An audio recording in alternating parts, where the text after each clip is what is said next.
so much, Nia. Thank you guys all for being here, and thank you to the Apex Art team for all of your hard work and helping me with put to this project and for this event. It's been really fantastic. So we can go ahead and just dive right in. As Nia mentioned, Death Rights presents creators engaging with death, loss, and remembrance. They experimentally reclaim and explore death and memory and grief from political, spiritual, and radical perspectives. What's been really enriching about this show is the opportunity to bring together a group of artists engaging with such a range of ideas. So these works range from intimate interrogations of personal loss to broader explorations of cultural and political and societal relationships to death and memory. I think we can go ahead and jump right into looking at some of the works. Got the scan up right here. So if we want to start looking at Angela Artiga's pieces, just right over in the entrance, yeah. I'm gonna,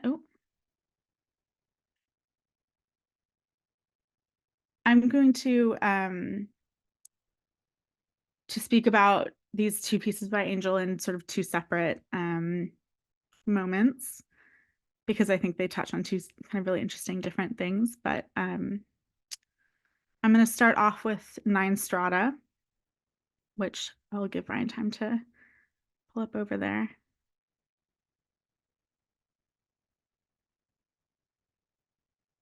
It's trippy. Cool. So so this piece that is this banner that's hanging off of the kind of partially off of the wall spread onto the ground is a piece by artist Angel Artigue, who is displaying components of an altar that she created in the home of someone she just lost. The altar was comprised of this banner and then also pieces from the collection of pre-Columbian art and objects that had been created by the deceased. You can see on the banner, especially right in in that bottom part of the banner that you can see right there, the depictions of items from their collection of pre-Columbian art. And then next to them, there are these petri dishes that house biomaterial samples that were gathered off of those artworks. So those are all kind of mixed in together there.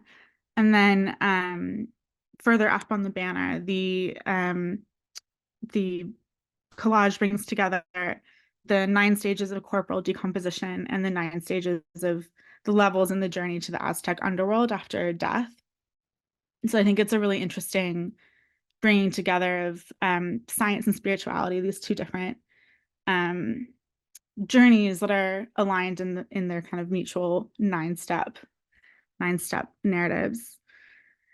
And I think the way that Angel uses petri dish samples to connect living things in the moment right now to past generations is also really interesting. We will circle back to Angel's practice in just a minute. But I think in looking at this piece, I want to start off with a few different works that were created as direct responses to the loss of someone close, using creative practice to process the experience of death kind of in the immediate moment and then also in the years to follow. So if we swivel around a little bit and take a look at Angela Garawali's pieces. Angela, who is a San Antonio-based artist, she has 2 pieces in the show. One, this piece in the front that is the artwork's made up of the several pieces of furniture, the coat rack, the table with flowers, and the bookshelf with the different items on it, is an installation called For Their Absence, which honors departed family members and meditates on the artist's relationship to family legacy. The bookshelf holds a quilted dress, the artist's grandmother's house dress. And I think, I'm not sure if we can get in quite close enough to look at this level of detail, but there's a tag on the dress which gives instructions on helping her grandmother because she was living with Alzheimer's. So it says, memory impaired, to help Petra call this phone number. So that's really honoring the memory of her grandmother. And then over on the coat rack, you can see the artist's partner's wedding suit, which she quilted, and is reflecting on the way we wear these formal suits at different really big life events, our funerals and our weddings, these big kind of key moments. And then the table right there in the center, it lived in the artist's grandfather's business, and it holds all these dried flowers, which the artist had collected from loved ones and from her own Day of the Dead altars. She is housing them in these plant pots, which used to hold plants that she couldn't keep alive. She's kind of meditating on her ability to be as capable a caretaker as her grandmother was to her 10 children. So all these different pieces kind of come together to reflect on these different intergenerational relationships and family memories. And then in her other piece in the show, Quilted Together, which is We Are Quilted Together, which is just, if you flip around,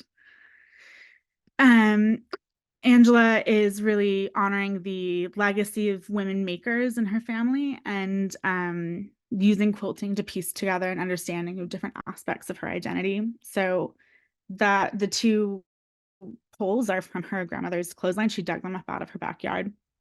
And she made these homemade dresses, which she took apart and then quilted them back together. So now they're, unwearable objects. They kind of, at once they evoke the dresses that that her grandmother would quilt for her family. But I think at the same time, she also was, at the time of doing that work, she was processing her own gender fluid identity, her queer identity, body dysmorphia, all these things about how she sits in her body and how she and her body sits in relation to these previous generations of women.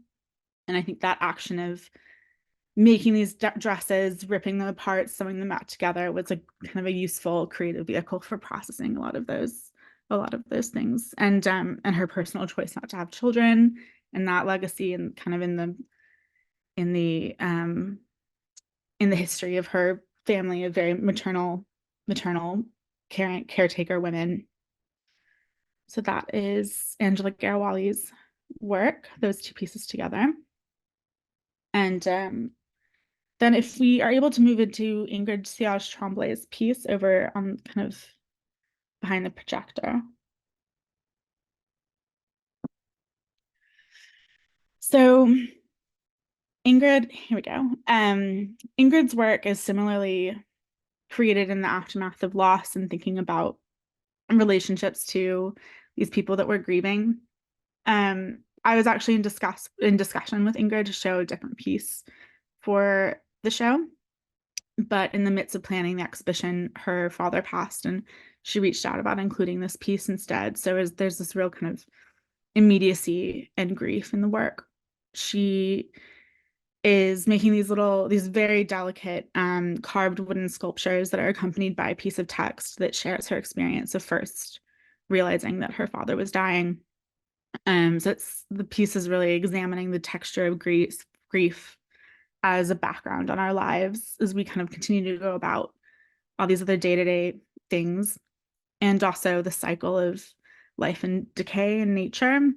In the piece of writing, she talks about, the autumnal moment of finding this news and leaves on the ground. So it's really evoking that the kind of prosaic and deeply felt emotional elements of those moments of grief. And then if we want to move back into the smaller room where Algae Tears of Heather Renee is, little navigation.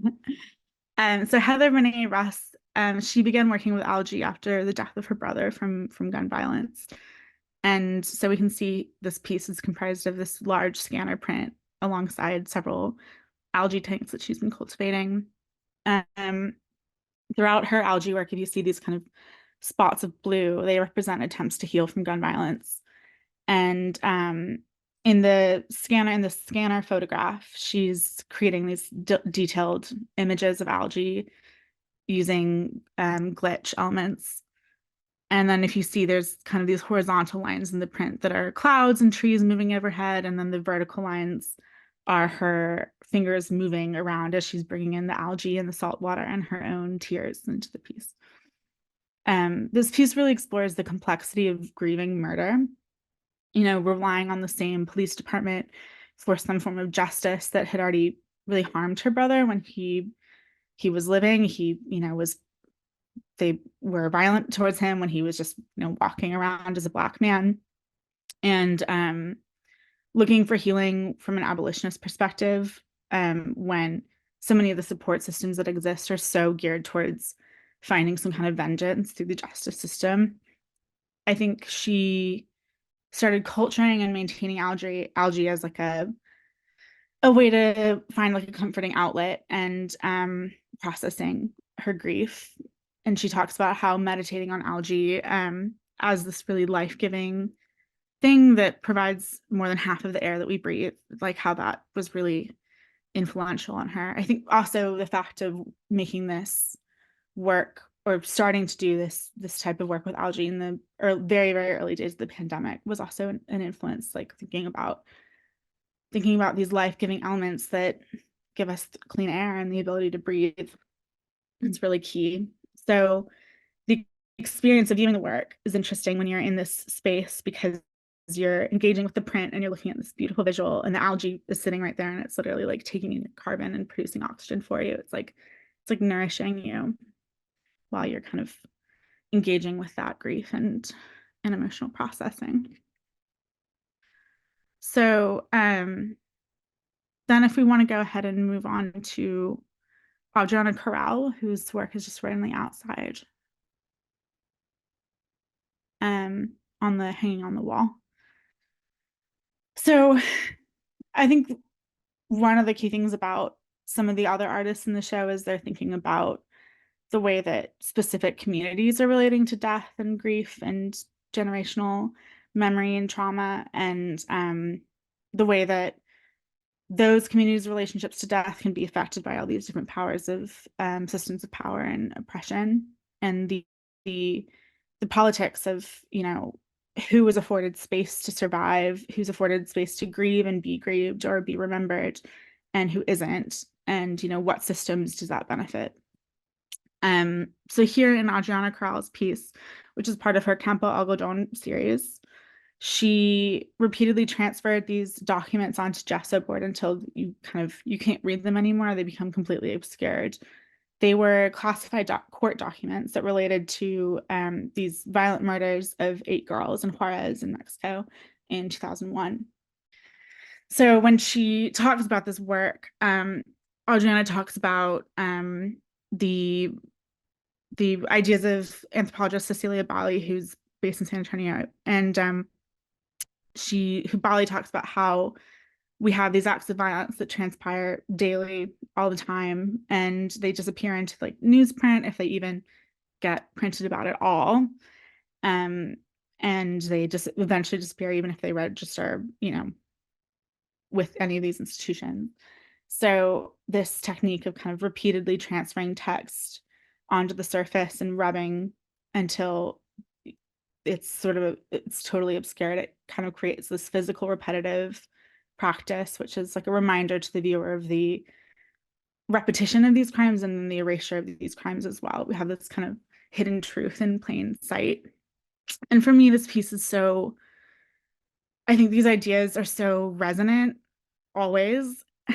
And in this particular moment, I think looking at the genocide of Palestinians in Gaza and the way that certain media and institutions really choose to frame it, I think these questions of like the politics around who we are invited to grieve versus who gets erased or dehumanized, it's just really, really relevant and poignant in this current moment.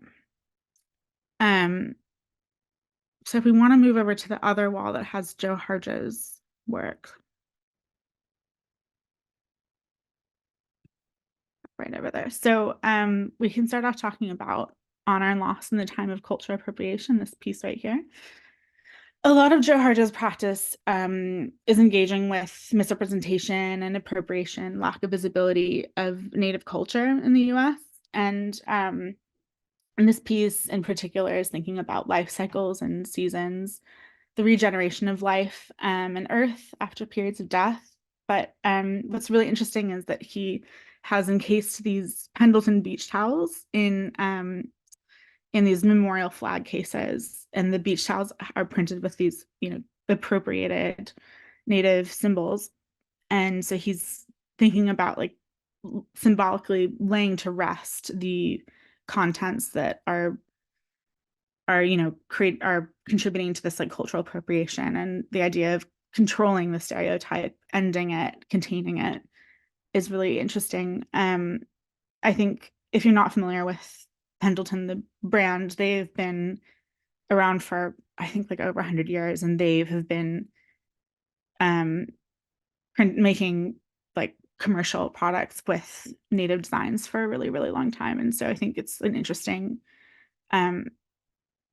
complicated relationship that Joe is clearly kind of wanting to engage with that cultural appropriation and lay it to rest. And then in these other prints by Joe that are just right on that side wall right there, these are part of his Indian with COVID series, which are performance prints where Joe stands on paper with these painted feet and does different actions. And some of the earlier works in the series are a little more prosaic, like Indian checking Facebook or Indian taking a shower, things like that. So it's this kind of way to push against Native stereotypes and the historicization and like mythologization of Native people by pointing to the way that he and lots of other people are participating in all the same aspects of contemporary social life and identity that everyone else is. But these particular pieces are very specific to his experience and the Native experience of COVID-19. So engaging with like the generational trauma that is brought up in that experience. And I'm sure all of us are conscious of how disproportionately like hard hit a lot of Native communities were by the pandemic, which is just kind of one slice of all the different layers of aftershock of violent colonization and multi-generational systemic racism that is so impactful in that community or those communities. So moving on over to return to Heather Renee's work, if we go over to the other side of the room where a tide rack is, we have this this piece that combines projection and sculptural elements and prints.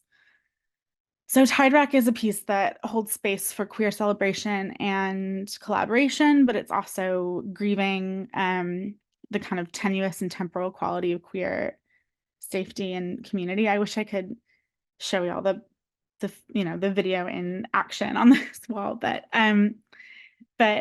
her work, she's been really influenced for a long time by these different events that have impacted the different queer communities, like the Ghost Ship warehouse fire, which killed many people, many of whom were LGBTQ, and the Pulse nightclub shooting, and other other issues like gentrification, all these things that really impact queer spaces. So the way that gentrification and the closure of more mainstream queer spaces kind of pushes the LGBTQ plus communities into these more unsafe environments. But this work in particular is focusing on respeech in New York and acknowledging the importance of queer outdoor spaces and queer beaches, and how especially important those spaces are as we, have more precarity in our indoor spaces. So these beaches are, this really important space where queer can really, really be present, but they are also themselves, these spaces are under threat because of development and gentrification, climate change. I think race speech itself has changed so much, even just since she made this work. And one way that Heather has described about in her process, which I think is interesting in the context of this piece, is that she's talked about how her creative work mimics the tide. Like elements come in together, they're assembled, and they break apart to come back together again in new forms. So yeah, these prints are also related to the projection. So if we go back to Angel's work right over there, I want to talk a little bit about this piece that's hanging above the banner, the garment, the necro garment that's hanging on the stained glass. This piece is from a performance called Operation Psychopomp. Lartigue's practice is informed by her experience in decompositional research. She worked on these research body farms, which is where bodies that are donated to science are studied as they decompose. And Angel began researching decomposition through her relationship to the South Texas Human Rights Center, whose work includes systematizing forensic data collection of unidentified human remains and mapping unknown human remains along the South Texas border in these counties where the recorded migrant deaths have been, so high and so much higher than some other, nearby regions. So I think she came to that work from this angle of thinking about, again, like who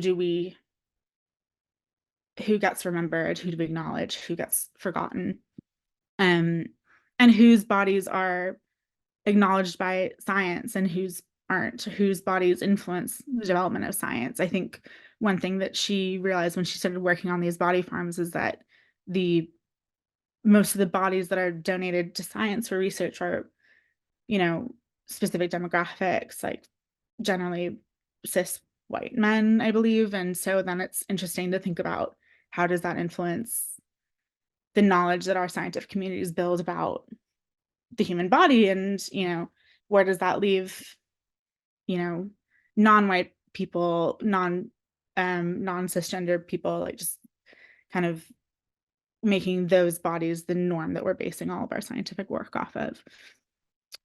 So this particular work, she really was reconfiguring these techniques associated with forensics and archaeology and bringing in these other pre-Columbian influences into her work. So she created an archaeological site on the dance floor of a queer nightclub, and she worked with her collaborator, Farrah Fong, who was wearing the garment, which is made up of petri dishes that Angel handled with her gloves from the forensic work on the body farm. So it picked up and cultivated these microorganisms that are associated with death and decomposition. And they created this in the nightclub. They created this like psychopomp ritual of defiant queer and trans survival, kind of in the face of death and in the face of the precarity of queer safe space and the violence that queer and trans people of color can face. If you're not familiar with the term psychopomp, it's like the non-human guide who takes, in different like traditions and mythologies, will take the spirit into the next life.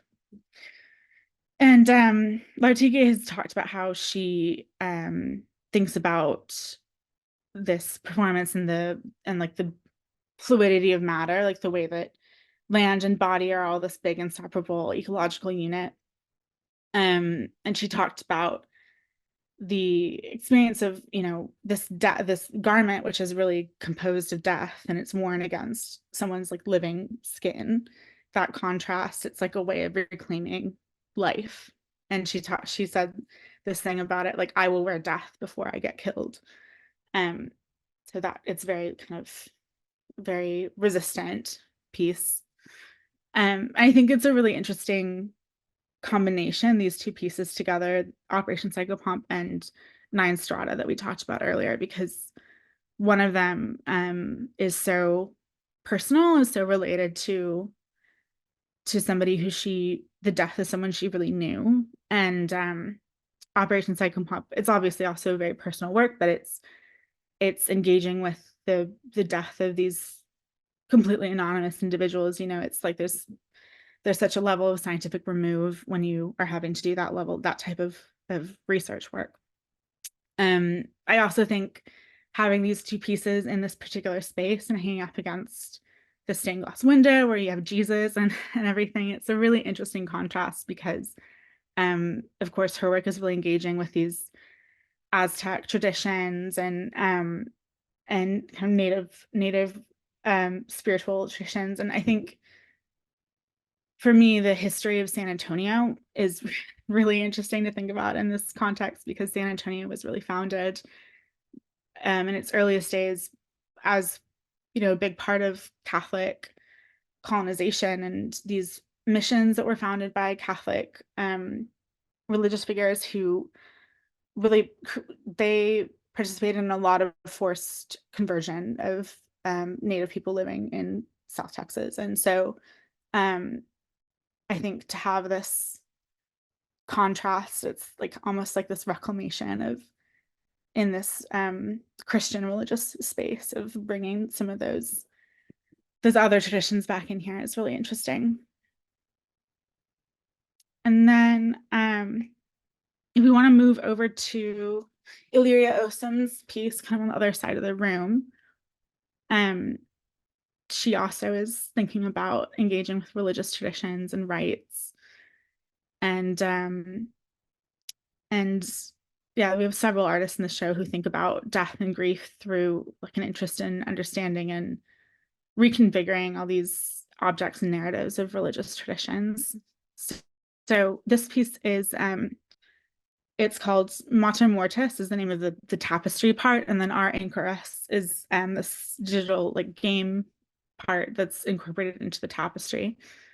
So the once you have this interactive experience where you're playing this text-based game, again, I wish I could show y'all the what it looks like when you're really clicking around in there, but you're told these two kind of mirrored narratives of a medieval anchoress and a queer youth who's trapped in like a really bad household.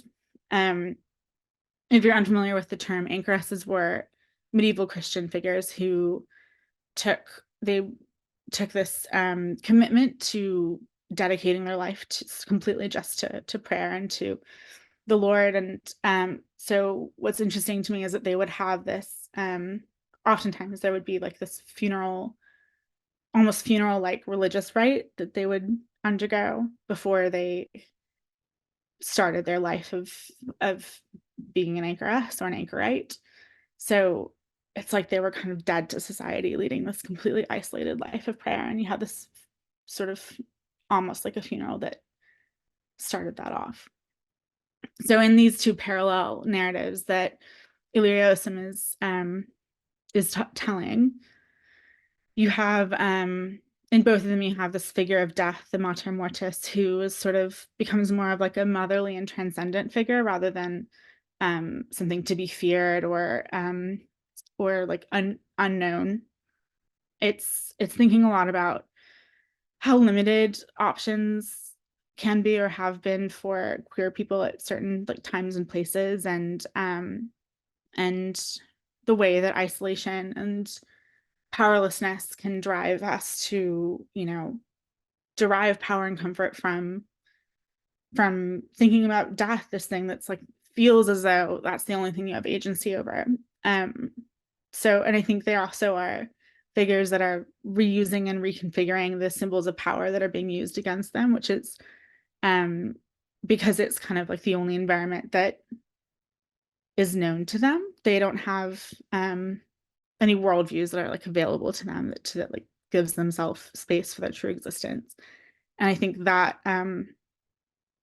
that experience of trying to pick apart this like power system that is being used against you and turn it into something that you can use for your own power is an experience that a lot of queer people can relate to.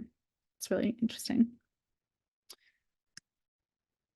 So then if we want to move back over to the other side of the room, sorry, I'm making you zoom all over the place. We have Gabriel Chalfin-Piney's work up here on this wall. And Gabriel's work, a lot of it centers self-taught spiritual practices. And at our opening event, Gabriel performed this really beautiful feeding ritual, which involved feeding a family recipe that honored the shared birthday of their father and the death anniversary of their grandmother. And they're really exploring how we join together the systems and people that we encounter before and after a loss.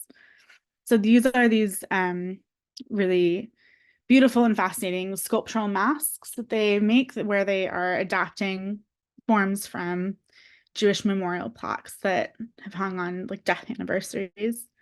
Those plaques were originally made as interpretive aids for Jewish folk tales, but in this context, Gabriel is forming them into kind of even more of a mask-like shape, evoking death masks and things like that. And they're baked. The processes they're baked in the oven, and they use different types of like spices and things like that. So you have this real olfactory experience in encountering them. And I think they were really influenced in this anti-Zionist concept of doikate. And somebody can correct me if I'm mispronouncing that, but it's a Yiddish concept of here-ness. So I think they're thinking about like trapping something in rest with like the flavor and scent of the baked-in spices. So if you want to move over to Andy Sahlstrom's works over on the bar.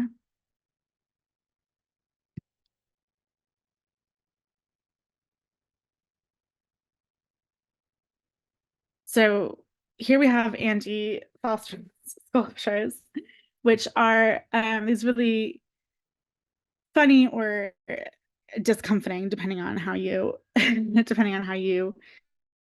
react to them. Pieces they've created in resin or in photographic prints. These very very realistic looking fake toys that are, of course, I think a lot of us are familiar with the aesthetics. They're really playing with our nostalgia, but they're designed to look like different popular children's stories, but also, look like a hearse or an urn or like a grave digging playset, things like that. And I think it's an interesting way to talk about or to kind of interrogate how we have this taboo around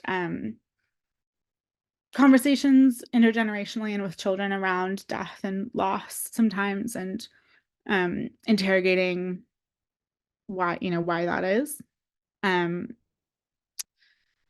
think it's interesting because if you think about how much of child play is like really built around adult behavior and experiences, that's something about like I think they watch us and they learn and they play at being grown-ups.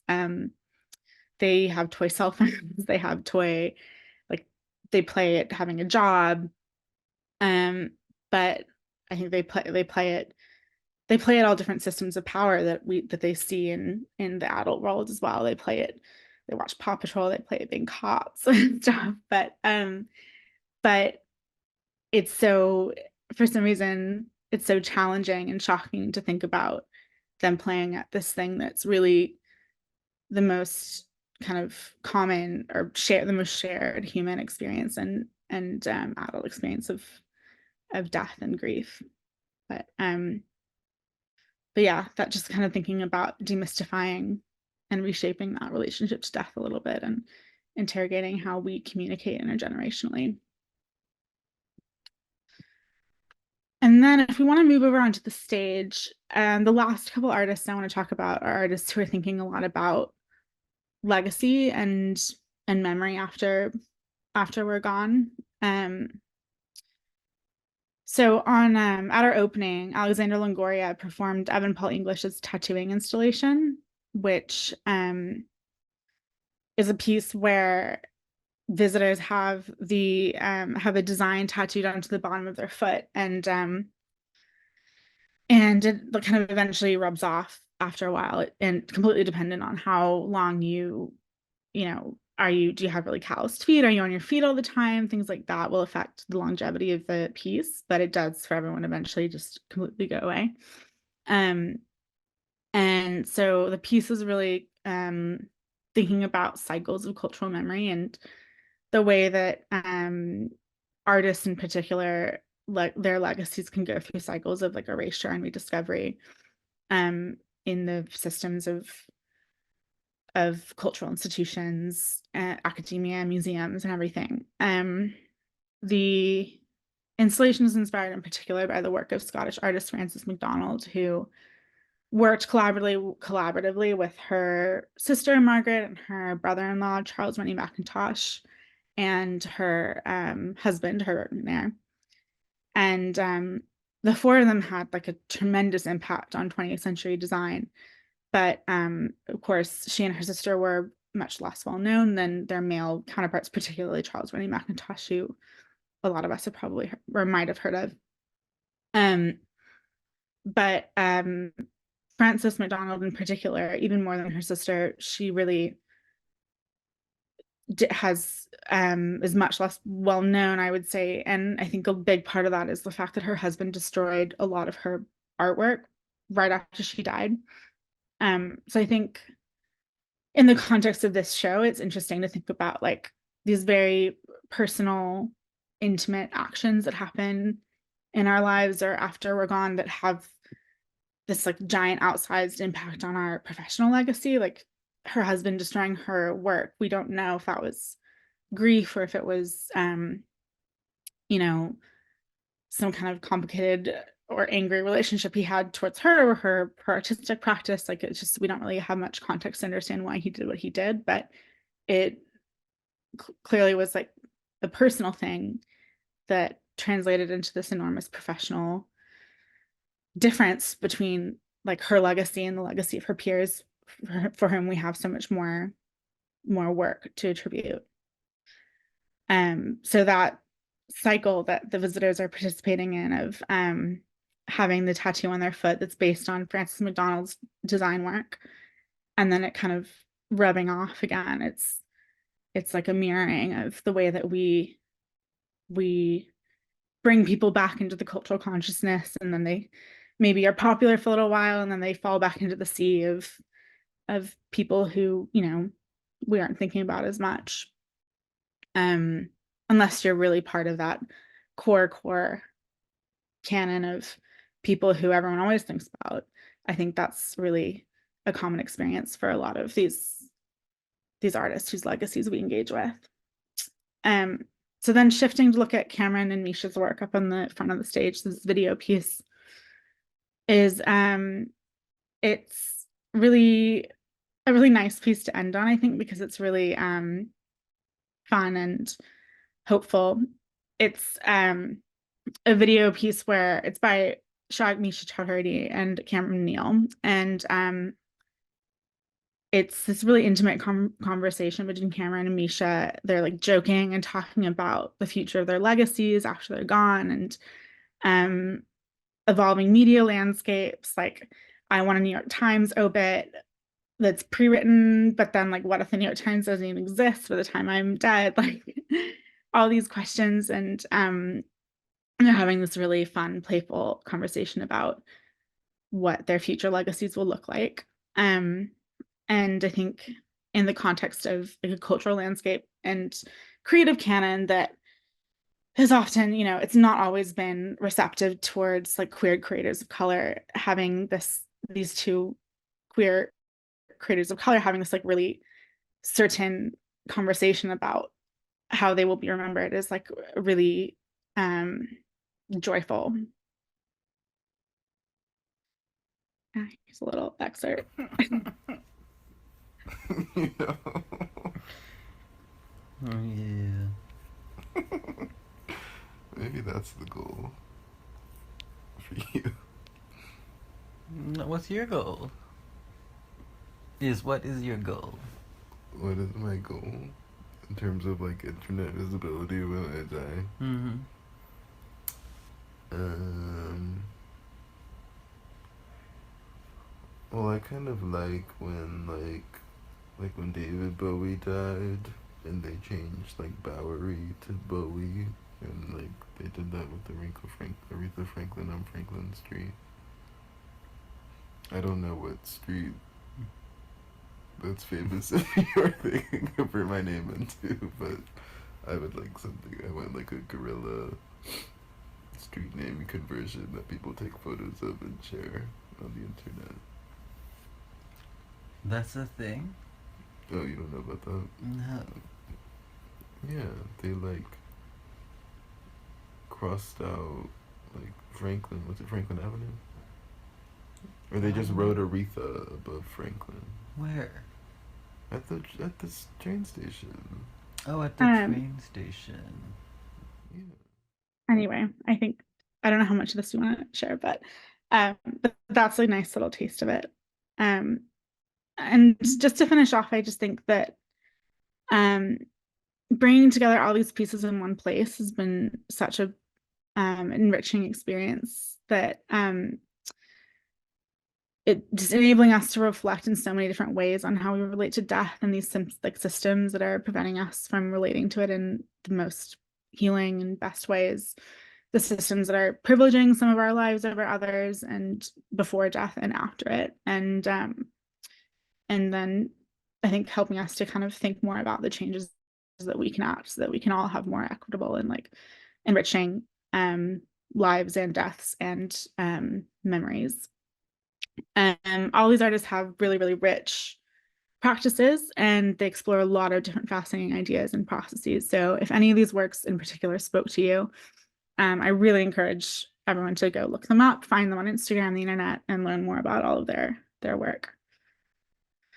And super quickly, I know we're a little over time, but I just want to mention that we have a lot of really interesting programming happening all through the month. So definitely go check out the Apex Art website and see what's going on. It's pretty much something every weekend. We have book club tomorrow. We have a pop-up arrangement conference with new ideas around death planning and funeral arrangements, sustainable coffin, learning about sustainable coffins, shroud dyeing. And then we have grief yoga as well in 2 weekends from now. So just check it out. There's a lot going on. And that's it. If anybody has any questions or anything, I'm happy to. Yeah, I was just gonna say thank you, and then open up to Q&A and let people know that if they're a little potentially anxious about speaking on camera or having their voices, they can drop questions into the chat as well.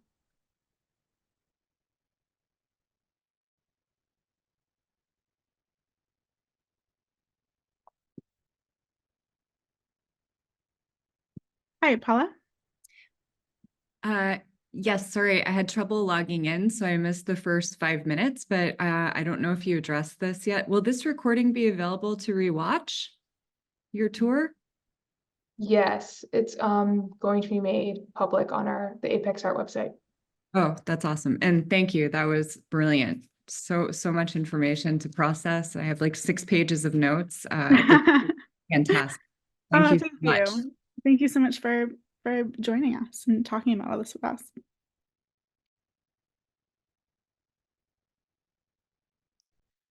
Oh, Kirby?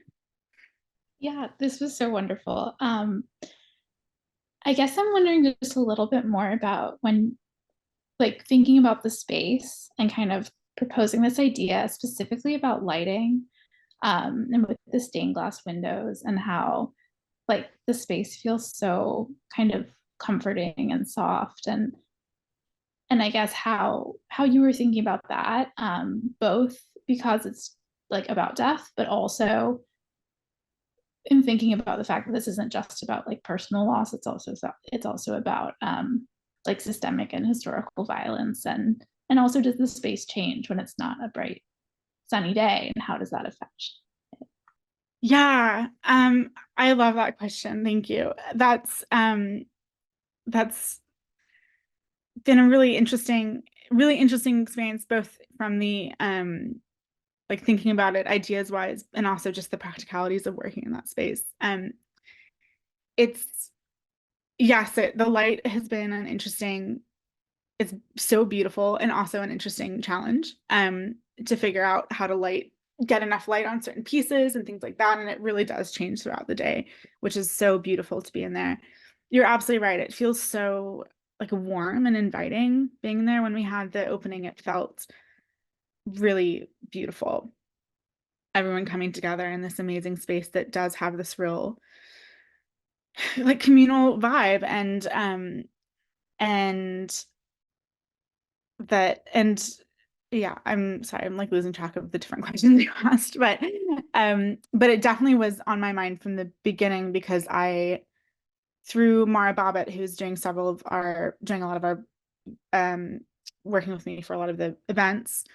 She is like a death rights activist and stuff, and she's friends with the owners of the church and connected me that way. And so from the very beginning, I was thinking about like how we can utilize this really interesting space. And a lot of my shows have been in, non-traditional spaces and historical buildings. So I'm really excited to be able to kind of continue with that type of intervention. And well, like what I was talking about with looking at angels pieces hanging up against the stained glass and everything, like you have a real opportunity for unique interactions between the space and the pieces that you don't have if you're working in kind of a traditional white cube type gallery. So that's been really fun. But yeah, then you have we spent a lot of time, the owners of the space were really helpful in kind of brainstorming things, and we spent a lot of time what lamps can we put where to make sure that XYZ pieces don't totally disappear when the light changes at 5 p.m. or whatever. It's really good. It's like it's like good for your brain to do that type of problem solving. Thank you. And like, has it rained in there? Does it feel different if it's like not in there, but like if it's raining? And I would be curious. It's been super bright and hot since I've been back. So it's been, how it is in Central Texas. But yeah, I'll be curious to see. I'll send you pictures um if I'm in there on a rainy day. And then I see a message from Stephen about since the building looks like a church, were people that weren't involved confused about what was going on with the signage at all? Great show. Oh, thank you, Stephen. I think it's been the history of this building in particular has been really interesting. It hasn't been a church for a really, really long time. When I was growing up, it was a community theater. I remember going to see like 12th Night there when I was really small. And then it was a bar, and then it was a hot dog restaurant. And then it's been closed for a really long time. So it's been really interesting to have people come into the space and yeah, passersby who don't know exactly what's going on. There's a lot of excited curiosity because the building has had so many different lives. Nobody's expecting it to be a church anymore because I don't think it's been a church in most people's lifetimes, but they are kind of like, oh, like what's happening here now? And everyone has come in, has like had reminiscences about when they last were there and what life that space was living in at that point in time, which has been really fun.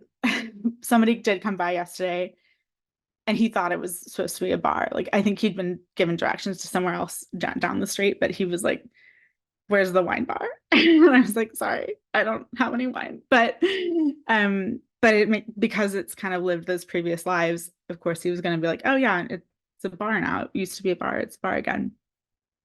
So that's been really nice to be able to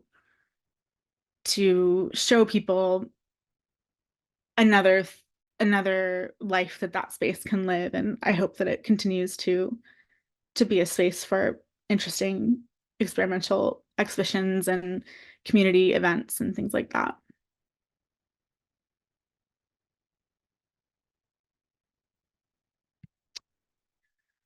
Any other questions or anything?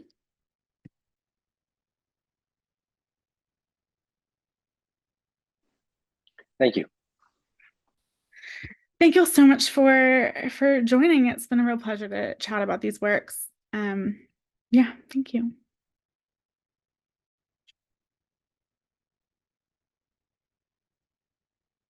Nia, do you want to say anything to finish off, or shall I say goodbye to everyone? Yeah, sorry, I was also looking at my notes to No, make sure I didn't no, have any questions I actually wanted to checking. ask. There were a couple of times where I thought, oh, I should ask this, and then you immediately answered it. So that was great. But yeah, thank you so much for giving this talk. Thank you for everyone for being here. Again, it's on view until March 23rd. There are going to be a lot of in-person events over the month. And I hope everyone has a wonderful rest of their day. Thank y'all. Thank you so much. Thank you. This is Bye. wonderful.